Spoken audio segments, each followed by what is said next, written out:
नमस्कार साथियों, आपका बहुत बहुत स्वागत है हमारे इस प्यारे से यूट्यूब चैनल पर।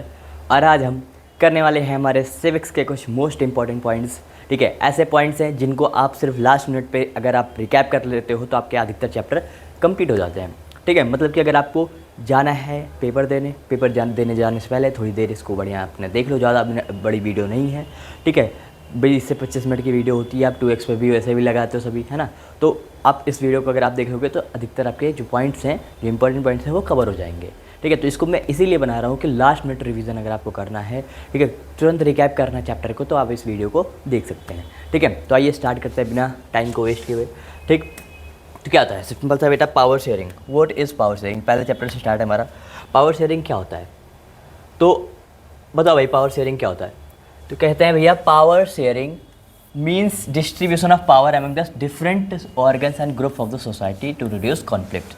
सिंपल सा बेटा पावर शेयरिंग होता है। पावर शेयरिंग जब आप पावर को शेयर करते हो डिफरेंट लेवल ऑफ गवर्नमेंट में, या ऑर्गन्स ऑफ गवर्नमेंट में, या कम्युनिटी ऑफ गवर्नमेंट, मतलब कि कई सारे अगर आप पावर को एक जगह होल्ड करते हो, तो अगर आपके पास पावर होगी तो दूसरे क्या करेंगे? दूसरे भैया आपके कॉन्फ्लिक्ट करेंगे, मतलब कि आपके अपोज में करेंगे वो आपको। ठीक है, लेकिन अगर आपने क्या कर दिया, पावर को शेयर कर दिया, पावर को क्या कर दिया आपने, शेयर कर दिया, तो उससे क्या हो जाएगा?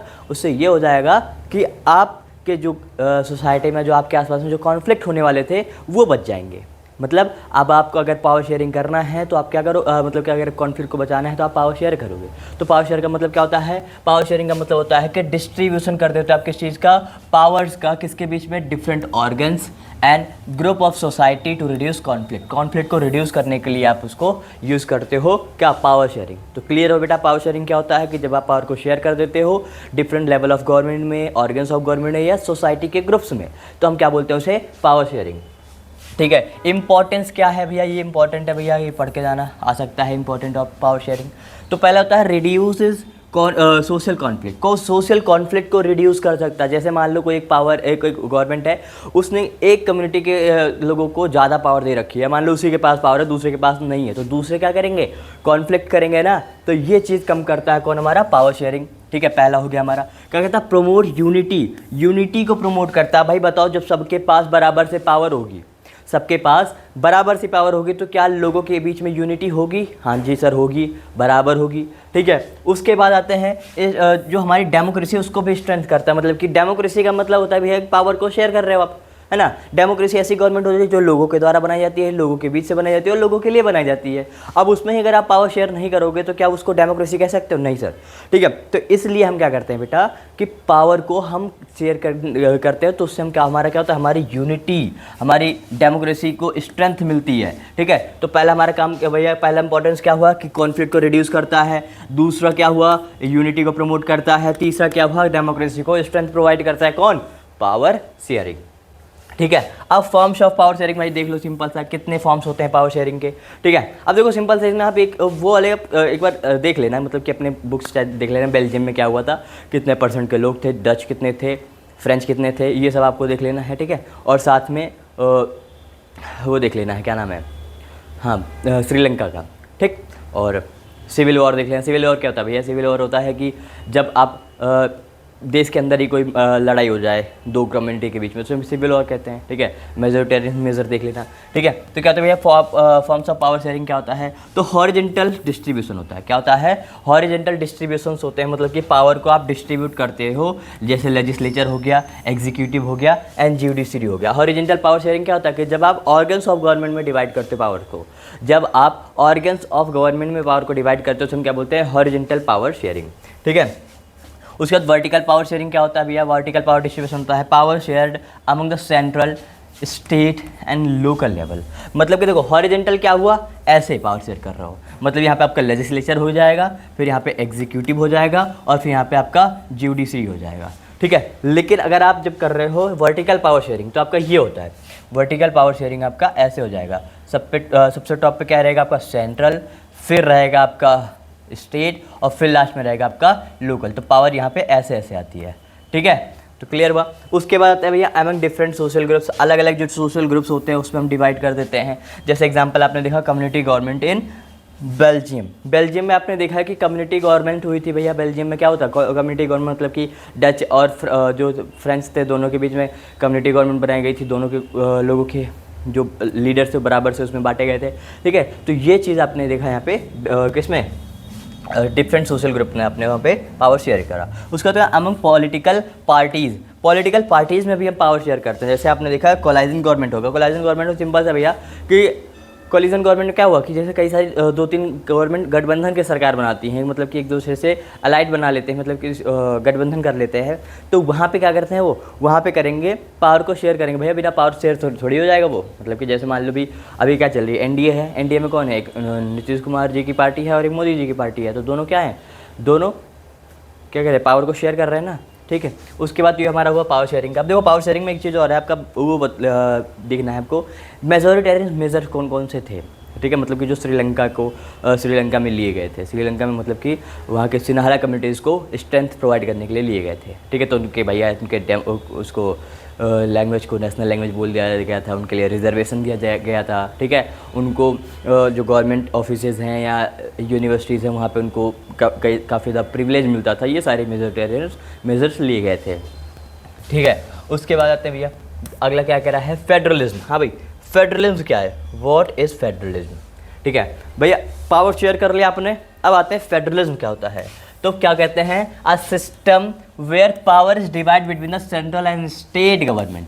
जब आप सेंट्रल और स्टेट गवर्नमेंट के बीच में मतलब कि पावर को लेवल के हिसाब से डिवाइड करो, पावर को लेवल के हिसाब से डिवाइड करो, हम क्या बोलते हैं बेटा, फेडरलिज्म। मतलब कि आपका पहले होता है सेंट्रल और फिर इसके नीचे होता है आपका स्टेट, ठीक है। इसे हम क्या बोलते हैं, फेडरलिज्म, ठीक है। क्या बोलते हैं इसे हम, फेडरलिज्म, ठीक है। मतलब सबसे पहले आपका सेंट्रल फिर स्टेट, ठीक है। तो हम क्या बोलते हैं बेटा, फेडरलिज्म, मतलब कि लेवल्स ऑफ गवर्नमेंट, ठीक है। गवर्नमेंट विचार मतलब कि वही सिंपल था भैया कि जब लेवल्स ऑफ गवर्नमेंट मतलब पावर को शेयर कर देते हो, मतलब कि आपकी जो गवर्नमेंट है वो लेवल के हिसाब से डिवाइड है, तो हम क्या बोलते हैं, फेडरलिज्म, ठीक। की फीचर्स क्या है, की फीचर्स भैया क्या है कि 2 और मोर लेवल ऑफ गवर्नमेंट। पहला फीचर से बहुत इंपॉर्टेंट है, की फीचर्स आ सकते हैं आपके एग्जाम में। तो की फीचर्स क्या होते हैं आपके, 2 और मोर गवर्नमेंट्स होती हैं, मतलब कि 2 या 2 से ज़्यादा लेवल ऑफ गवर्नमेंट होती है, ठीक है। Division of power bye constitution, यहाँ पे जो पावर को डिवाइड किया जाता है वो कॉन्स्टिट्यूशन के हिसाब से ही किया जाता है। मतलब कि कॉन्स्टिट्यूशन आपके कॉन्स्टिट्यूशन ने जितना जिसको पावर अलॉट किया है उसको उतनी ही पावर मिलेगी, ठीक है। उसका इंडिपेंडेंट जुडिशरी, मतलब कि इनकी जो जुडिशरी यहाँ पे होती है वो इंडिपेंडेंट होती है, ठीक। क्या होती है, इंडिपेंडेंट होती है, उस पर किसी और का अधिकार नहीं होता है, ठीक है। अधिकार मतलब कि वो इंडिपेंडेंट रहती है, वो अपना डिसीजन ले सकती है, ठीक है। कोई उसमें आके इंटरफेयर नहीं करेगा, बाहर से कोई भी उसमें इंटरफेयर नहीं करेगा उनके डिसीजन मेकिंग में, ठीक। उसके बाद हैं एग्जांपल, जैसे आपने देखा India is a federal country. India क्या बेटा है, फेडरल कंट्री, मतलब यहाँ पे सेंट्रल है, फिर स्टेट है, फिर लोकल है, ठीक है। मतलब कि कई सारे लेवल्स ऑफ गवर्नमेंट है यहाँ पे, तो हम क्या बोलेंगे, India is a federal country, ठीक। उसके बाद क्या कह रहा है भैया, टाइप्स ऑफ फेडरलिज्म। फेडरलिज्म कितने टाइप्स के होते हैं, ये इंपॉर्टेंट है भाई। तो फेडरलिज्म कितने टाइप्स के हैं,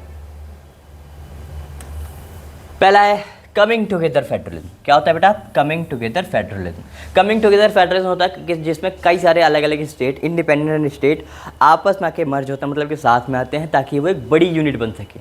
क्या बन सके बेटा, बड़ी यूनिट बन सके, उसे हम क्या बोलते हैं, कमिंग टुगेदर फेडरलिज्म। मतलब कि कई सारे मान लो छोटे मोटे हैं, वो कहेंगे भैया कि अगर हम साथ मिल जाए तो हम एक बड़ी पावर बन सकते हैं, तो वो क्या हो जाता है बेटा, कमिंग टुगेदर। ये किस में है, ये आपका है यूएसए। ये कहाँ पर है, ये आपका यूएसए। मतलब कि जो स्मॉल छोटे मोटे जो स्टेट्स होते हैं वो आके मर्ज होता है बड़े स्टेट से, ताकि वो भी एक बड़े स्टेट का हिस्सा कहा जा सके, उनकी भी जो क्या कहते हैं यूनिट बड़ी मानी जाए, ठीक है। उसका आता है होल्डिंग टुगेदर। क्या होता है, तो होल्डिंग टुगेदर होता है भैया कि सिंपल सा होल्डिंग टुगेदर होता है कि जब आप क्या करो कि कई सारे मतलब कि कई सारे स्टेट को आप होल्ड करके रखो, ठीक है। जैसे मतलब एक मेन होता है, उसके सबऑर्डिनेट होंगे सब।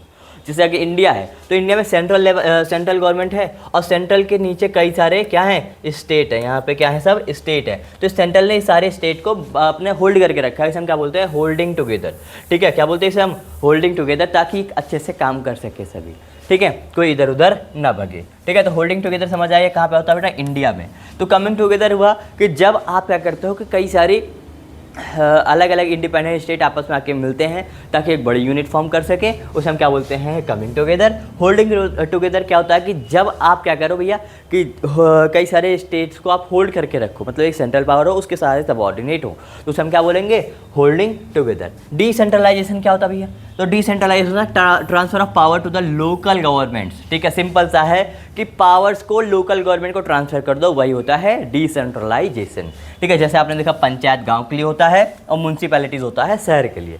ये कहाँ के लिए होता है, ये विलेज लेवल होता है और ये होता है सिटी लेवल। ठीक है, तो सिंपल सा बेटा कि अब आप मुझे डिसेंट्रलाइजेशन बताओ क्या है। तो डिसेंट्रलाइजेशन होता है बेटा सर जी कि जिसमें हम पावर को क्या करते हैं, लोकल लेवल पे डिवाइड कर देते हैं, तो बोलते हैं डिसेंट्रलाइजेशन। ठीक है, जैसे गांव, यहाँ पे गांव के लिए हम पंचायत खोले और शहर के लिए क्या है, म्यूनसिपैलिटीज़। ठीक है, तो यहाँ पर फेडरल का हो गया इंपॉर्टेंस। ठीक है, अब आता है जेंडर, कास्ट एंड रिलीजन। अब मुझे बताओ जेंडर के इशूज़ क्या हैं, या मुझे बताओ जेंडर डिवीज़न क्या होता है। आप मुझे बताओगे सर जेंडर को किस साथ डिवाइड करते हो, तो पहला तो भैया कि सिंपल सा है, उनके बायोलॉजिकल फैक्टर पे डिवीजन नहीं कर रहे हैं हम यहाँ पे। उनके सोसाइटी, हमारी सोसाइटी उनको किस हिसाब से डिवाइड करे हुई है, ठीक है, किस हिसाब से उनको इंपॉर्टेंस दी है, किस हिसाब से उनको उनके काम को डिवाइड किया गया है, तो उसे हम देखेंगे यहाँ पे। जैसे आपने देखा है पे जेंडर इश्यूज़ क्या है, वुमेंस फेस डिस्क्रिमिनेशन। यहाँ पे वुमेंस को डिस्क्रिमिनेशन का फेस करना पड़ता है, मतलब कि उनको उनके साथ भेदभाव होता है, उनको सोसाइटी में बराबर से मान्यता नहीं दी जाती है। उसके बाद आता है लो पॉलिटिकल पार्टिसिपेशन। पॉलिटिकल पार्टिसिपेशन में इनका लो होता है, मतलब कि पॉलिटिकल जो पार्टिसिपेशन होता है, पॉलिटिकल पार्टिसिपेशन, उसमें इनका पार्टिसिपेशन बहुत कम होता है, मतलब कि इसमें आता है ये पार्टिसिपेट नहीं करते हैं। ठीक है, उसके बाद क्या है, reservation for the womens in local bodies. ठीक है, सिंपल सा है, लोकल बॉडीज़ में उतना ज़्यादा रिजर्वेशन नहीं होता है, मतलब कि होता है लेकिन उतना ज़्यादा उनको उनके घर वाले उनको अलाउ नहीं करते क्यों जाए भैया कि वहाँ पे अपना वो पार्टिसिपेट करें। ठीक है, क्लियर हुआ। तो इशूज़ क्या क्या थे पहले भैया कि सिंपल से हमने देखा कि डिस्क्रिमिनेशन फेस करते हैं, दूसरा हमने देखा लो पॉलिटिकल पार्टिसिपेशन होता है, तीसरा हमने देखा कि यहाँ पे रिजर्वेशन उनको कम लोकल बॉडीज़ में नहीं मिलता है। ठीक है, उसके बाद आते हैं भाई रिलीजियस एंड पॉलिटिक्स। अब सिंपल सा है, रिलीजियस एंड पॉलिटिक्स में क्या इनका है, किस हिसाब से डिस्क्रिमिनेशन होता है जेंडर्स का। ठीक है, ये तो हमने जेंडर का देख लिया, जेंडर में क्या क्या क्या इशूज़ थे। अब हम देखते हैं रिलीजन एंड पॉलिटिक्स। रिलीजन क्या होता है, India is a secular country. पहले क्या है कि इंडिया में क्या बोला जाता है, इंडिया सेकुलर कंट्री है, यहाँ पे आप किसी एक कंट्री को, किसी एक रिलीजन को आप ज़्यादा प्रिविलेज नहीं देख सकते, मतलब कि आप ऐसा नहीं कह सकते कि सिर्फ इंडिया यही रिलीजन को मानेगा। यहाँ पे क्या है बेटा, यहाँ पे सारे रिलीजन को बराबर से मानना है आपको। ठीक है, उसके बाद नो ऑफिशियल लैंग्वेज। यहाँ पे कोई ऑफिशियल लैंग्वेज नहीं है, यहाँ पे कोई ऑफिशियल लैंग्वेज नहीं है। बोलोगे सर हिंदी तो है, नहीं सर हिंदी नहीं है, हिंदी ऑफिशियल लैंग्वेज नहीं है। ठीक है, मतलब कि ऑफिशियल लैंग्वेज मतलब कि क्या है, ऑफिशियल ऑफिशियल रिलीजन है। यहाँ पे क्या है, ऑफिशियल रिलीजन, कोई ऑफिशियल रिलीजन है। ठीक है, तो ऑफिशियल रिलीजन नहीं है यहाँ पे कोई, मतलब कि देश ऐसा नहीं कह सकता कि भाई कि हमारा यही रिलीजन मानेगा सभी। ठीक है, मतलब कि या ना वो हिंदुइज्म को मना सकता है, ना वो मुस्लिम को मना सकता है, मतलब कि सारे रिलीजन को बराबर से मान्यता दी गई है, सभी अपने रिलीजन को मानेंगे। ठीक है, उसका आता है caste and politics. Caste and politics देखते हैं भैया, तो कास्ट इनइक्वालिटीज स्टिल एग्जिस्ट। अब मुझे बताओ क्या आजकल कास्ट इनइक्वालिटी है? हाँ जी सर, बराबर से है अभी। ठीक है, शहर में तो कम हो चुकी है, शहर में उतने नहीं है, लेकिन गांव में अगर आप जाओगे ना बेटा, तो गांव में अभी भी कास्ट इनइक्वालिटी है, वहाँ भी अभी आप कास्ट इक्वलिटी नहीं देखोगे। दूसरा क्या है, political parties give tickets based on the caste calculation. Simple सा है, पॉलिटिकल पार्टीज क्या करती हैं, जैसे मान लो कोई एक एरिया है, वहाँ पे लोअर कास्ट वाले ज़्यादा रह रहे हैं, तो पॉलिटिकल पार्टी क्या करेगी, उन्हीं के बीच से, मतलब कि उन्हीं के हिसाब से, उन्हीं के कास्ट के हिसाब से किसी को टिकट दे देगी ताकि उनको वोट अच्छे से मिलता रहे। ठीक है, मतलब कि कास्ट के कैलकुलेशन पे, जहाँ पे जिस हिसाब से कास्ट है उस हिसाब से लोगों को वहाँ पे टिकट्स दी जाएंगी। ठीक है, अब आते हैं पॉलिटिकल पार्टी क्या होता है। तो पॉलिटिकल पार्टी क्या होता है, तो भैया पॉलिटिकल पार्टी होता है group of people who contest elections and hold power. ऐसी एक ग्रुप्स होता है पीपल्स का जो क्या करते हैं, इलेक्शन को कॉन्टेस्ट कराते हैं और पावर को होल्ड करते हैं, उसे हम क्या बोलते हैं, पॉलिटिकल पार्टी। एक ग्रुप्स ऑफ पीपल जो हम क्या करते हैं, जो इलेक्शन को कॉन्टेस्ट कराते हैं और साथ में पावर को होल्ड करते हैं। अगर जीत गए तो, ऐसे नहीं कि पॉलिटिकल पार्टी बन गए तो पावर को होल्ड करेंगे, अगर जीतेंगे तब करेंगे। ठीक है, उसका होता है every political party has 3 main components. Component political party में कितने कंपोनेंट्स है, सब बोलोगे सर 3 है। पहला था लीडर। लीडर क्या होता है, guide and make decision. Leader क्या करता है, गाइड करता है लोगों को और डिसीजन मेक करता है। सिंपल सा है कि कोई भी पॉलिटिकल पार्टी है तो किसी लीडर के लीडरशिप में ही चलती है, वो लीड करेगा भैया कहाँ पे कैंपेन करना है, कहाँ पे क्या करना है, ठीक है। उसके बाद आता है एक्टिव मेंबर। अब लीडर अकेले थोड़ी काम करेगा, उसके साथ उसके कार्यकर्ता भी होंगे, तो कार्यकर्ता जो काम करेंगे वो भी उनका मतलब कंपोनेंट हो जाता है पॉलिटिकल पार्टी का, जो वर्क फॉर द पार्टी, ठीक है। फॉलोअर्स क्या होते हैं, आप बताओ। लीडर और एक्टिव मेंबर हो गए, तो क्या सिर्फ यही दोनों चला लेंगे, नहीं सर, फॉलोअर्स भी तो चाहिए, मतलब कि उस पार्टी को सपोर्ट करने वाले भी चाहिए, तो वो क्या हो जाते हैं हमारे फॉलोअर्स, जो हमारी पार्टी को सपोर्ट करते हैं, ठीक है। उसके बाद फंक्शन ऑफ पॉलिटिकल पार्टी, देखो स्टार लगा रखा है बेटा, बहुत इंपॉर्टेंट है, पेपर में आपके आ सकता है, ठीक है। तो क्या फंक्शन होते हैं, फंक्शन ये होते हैं भैया, पहला फंक्शन क्या है कि कॉन्टेस्ट इलेक्शन, इलेक्शन को कॉन्टेस्ट कराते हैं पॉलिटिकल पार्टीज, ठीक है। क्या करते हैं, इलेक्शन को कॉन्टेस्ट कराते हैं party, select candidate and give them party symbol. इसमें पार्टी किसी कैंडिडेट को सेलेक्ट करते हैं और उनको पार्टी का सिंबल देते हैं, कहाँ पे, हमारे फंक्शन ऑफ पॉलिटिकल पार्टी में। दूसरा क्या है भैया, दूसरा ये है form and run the government. अगर कोई मान लो भाई यहाँ पे इन्होंने सिंबल लिया और कैंडिडेट बन गए और वो जीत गए, तो जीतने के बाद क्या करेंगे, वो करेंगे फॉर्म करेंगे गवर्नमेंट और रन करेंगे गवर्नमेंट को, मतलब कि गवर्नमेंट बनाएंगे, the party that get majority forms of the government. Simple सा है कि जो मेजोरिटी पाएंगे, जो ज़्यादा वोट पाएंगे, वो गवर्नमेंट को फॉर्म करते हैं, तो ये दूसरा फंक्शन हो गया। तीसरा फंक्शन है मेक लॉज। अब भाई जो गवर्नमेंट को बना चुके हैं, वो गवर्नमेंट फॉर्म कर चुके हैं, तो वो क्या करेंगे, लॉज भी बनाएंगे, नियम बनाएंगे ना। तो तीसरा क्या हो जाता है हमारा, elected representatives debate and pass laws, ठीक है। ये क्या कहते हैं, इलेक्टेड रिप्रेजेंटेटिव जो होते हैं वो डिबेट करते हैं और साथ में लॉज को पास करते हैं, ठीक है। Shape public opinion, public opinion को शेप करते हैं, मतलब कि क्या होता है, parties raise issues and influence people. Simple सा है, मान लो जैसे आपके एरिया का कोई कैंडिडेट है और वो आया आपके एरिया में, उसने देखा भैया कि रोड सही नहीं है, ड्रेनेज सिस्टम सही नहीं है, लाइट सही नहीं है, तो क्या करेगा, उस इशूज़ को जाके रेज करेगा पार्लियामेंट में, या जहाँ पे वो डिबेट कर रहे हैं वहाँ पे रेज करेंगे, भैया हमारे एरिया का ये चीज़ खराब है, वो चीज़ खराब है, तो पब्लिक की जो ओपिनियन है उसको शेप करा उसने। फिर कहते हैं एक्ट्स एज ओपोजिशन। अब मुझे बताओ, क्या सारे पार्टी जीत जाते हैं, नहीं सर, जो जीत जाते हैं वो गवर्नमेंट बनते हैं, उसे हम रूलिंग पार्टी कहते हैं, और जो हार जाते हैं वो अपोजिशन का काम करते हैं, तो उसे हम क्या बोलते हैं, अपोजिशन पार्टी। क्या बोलते हैं उसे हम, अपोजिशन पार्टी, ठीक है। Opposition party criticise government and check misuse of the power. Simple सा है, ओपोजिशन पार्टी का होना बहुत ज़रूरी है, मतलब अगर अपोजिशन पार्टी नहीं होगा, जैसे मान लो अगर आप कोई काम करने जा रहे हो, आपको कोई अपोज करने वाला नहीं है, अगर आपको कोई अपोज करने वाला नहीं है, तो आप फ्री के जो मन कर रहे हो, सही हो चाहे गलत हो, उससे आपको फ़र्क नहीं पड़ता। लेकिन अगर आपको कोई अपोज करने वाला है, तो आप उसके मतलब कि आप सोचोगे, 10 बार सोचोगे कि भाई अगर करो तो ये अपोज करेगा, लोगों तक बता देगा, ठीक है, तो हमारी थुथु हो जाएगी, इसलिए आप काम अच्छे से करते हो, इसलिए अपोजिशन का होना बहुत ज़्यादा इंपॉर्टेंट हो जाता है, ठीक है। उसका types of parties in India, India में कितने पार्टीज होते हैं, कितने टाइप्स की होती हैं भाई पार्टीज, तो पहला होता है नेशनल पार्टी। क्या होता है बेटा, नेशनल पार्टी। नेशनल पार्टी क्या होती है कि ऐसी पार्टी जो क्या होता है पूरे देश के लिए होते हैं, मतलब कि कम से कम 3 से 4 स्टेट में वो पार्टी इलेक्शन लड़ चुकी हो, 6% कम से कम उसको क्या आता है, लोकसभा इलेक्शन में उसको क्या कहते हैं, वोट मिले हों, कम से कम 4 सीटों से जीती हो लोकसभा में, तो ये सारे आप कहते हैं नेशनल पार्टी आती हैं, ठीक है। स्टेट पार्टी क्या होता है, स्टेट पार्टी होता है स्टेट लेजिस्लेटिव असेंबली में उसको कम से कम 2 सीट्स मिली हों, 6% कम से कम वोट मिले हों, ठीक है, तो हम क्या बोलते हैं, स्टेट पार्टी बोलते हैं। नेशनल पार्टी में क्या होता है, जैसे आपका यहाँ पे आता है बीजेपी, क्या आता है यहाँ पे, बीजेपी। यहाँ पे स्टेट पार्टी में आप देखोगे तो क्या होता है, समाजवादी पार्टी। क्या होता है, समाजवादी पार्टी, ठीक है, समाजवादी पार्टी क्या आता है, हाँ, समाजवादी पार्टी, ठीक है। आते हैं example of national party. National party का एग्जाम्पल देख लो भाई, यहाँ पे क्या है कि इंडियन नेशनल कांग्रेस, आपका जो कांग्रेस है वो आपके नेशनल पार्टी में आ गया भैया। भारतीय जनता पार्टी आ गया, मैंने आपको बताया अभी। पॉलिटिकल आउटकम्स क्या होते हैं भाई बताओ।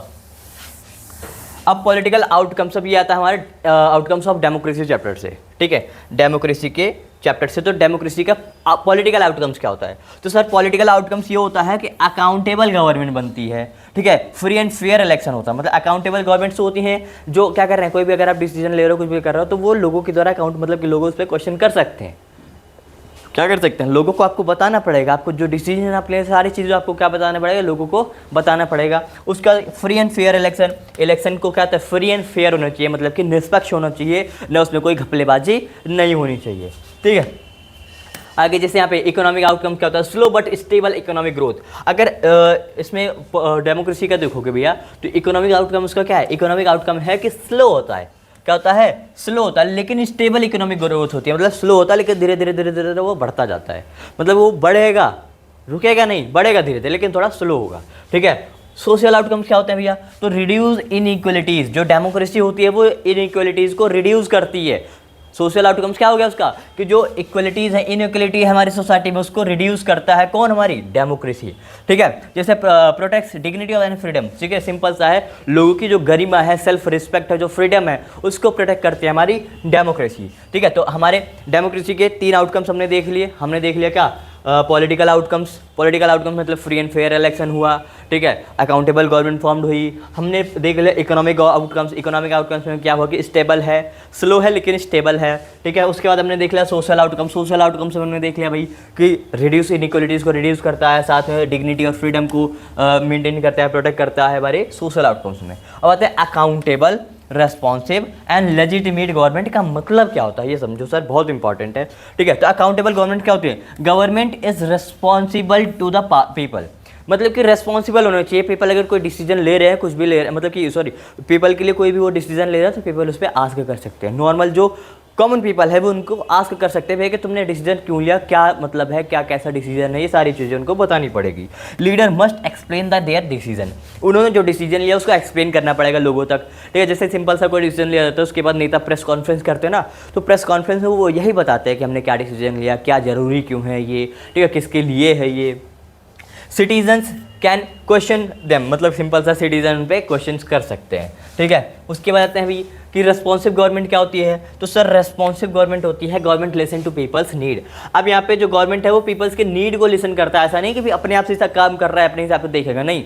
अगर पीपल ने, जो सिटीजन उन्होंने बोला कि हमें ये ज़रूरत है, हमें रोड की ज़रूरत है, हमें लाइट की ज़रूरत है, हमें ड्रेनेज सिस्टम की ज़रूरत है, हमें साफ पानी की ज़रूरत है, तो वो उस चीज़ों को सुनेगा कौन, गवर्नमेंट। ठीक है, make policies according to public demands. ठीक है, पब्लिक डिमांड के अकॉर्डिंग पॉलिसीज़ बनाते हैं। क्या करते हैं, पब्लिक डिमांड, जैसे सिंपल सा है, कोई भी अगर पब्लिक डिमांड है कि मुझे, हमारे जो बच्चे हैं वो अच्छे से पढ़ नहीं रहे, तो वहाँ पे गवर्नमेंट ने पॉलिसीज़ ले आई कि आज से जो बच्चे अगर अच्छे से पढ़ाई नहीं करेंगे तो उनका फ़ोन हम ले लेंगे।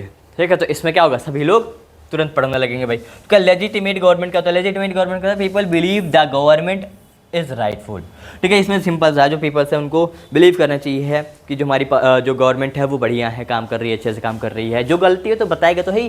ठीक है, leaders are elected through the free and fair election. यहाँ पे जो लीडर्स हैं वो घपलेबाजी से इलेक्शन, मतलब कि इलेक्ट नहीं हुए हो, मतलब वो फ्री एंड फेयर, अच्छे से वो इलेक्शन, एक ईमानदारी से इलेक्शन जीते हों। ठीक है, घपलेबाजी नहीं करी हो। ठीक है, उसके बाद है हमारा, तो भाई चैप्टर हो गया। हमारे जो इंपॉर्टेंट पॉइंट्स हैं जितने भी वो हमने कर लिए डिस्कस। जो इंपॉर्टेंट पॉइंट्स रह गए होंगे आप कमेंट सेक्शन में बता देना, हम उसे भी कंप्लीट करा देंगे। ठीक है, तो भैया क्या है, आपका बहुत बहुत शुक्रिया, 100 बार शुक्रिया, 1000 बार शुक्रिया, 1000 बार शुक्रिया।